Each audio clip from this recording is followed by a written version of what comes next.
শুভ সকাল। আজ 23শে ফাল্গুন 1431, ইংরাজির 8ই মার্চ 2025। পূর্বনাম আন্তর্জাতিক কর্মজীবী নারী দিবস, বর্তমান নাম আন্তর্জাতিক নারী দিবস।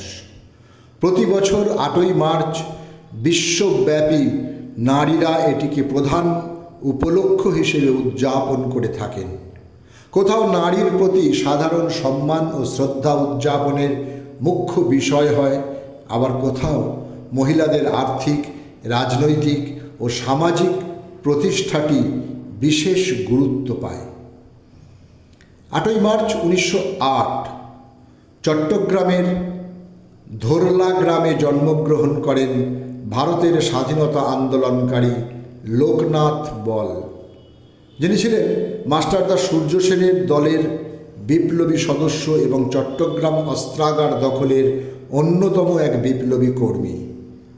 ভারতবর্ষের স্বাধীনতার পর তিনি কলকাতা পৌর সংস্থার প্রশাসনিক কর্মকর্তা হিসেবে যোগদান করেন এবং আমৃত্যু তিনি সেই পদেই ছিলেন। বিংশ শতকের প্রথমার্ধের প্রগতিশীল ও সামাজিক প্রতিশ্রুতিবদ্ধ ঔপন্যাসিক ছিলেন অন্নপূর্ণা গোস্বামী।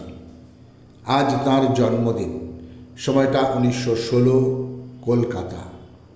পেশাদার না হলেও বাঙালি মহিলা ফটোগ্রাফারদের মধ্যে তিনি ছিলেন অন্যতম। পেশা সাহিত্য সাধনা, নেশা ফটোগ্রাফি।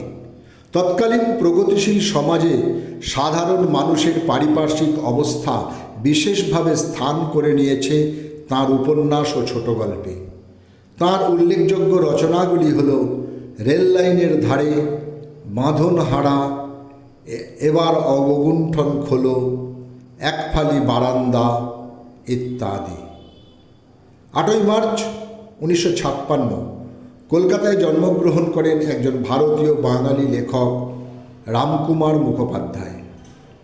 তিনি বড় ও ছোট উভয়ের জন্যই রচনা করেছেন উপন্যাস ও ছোট গল্প।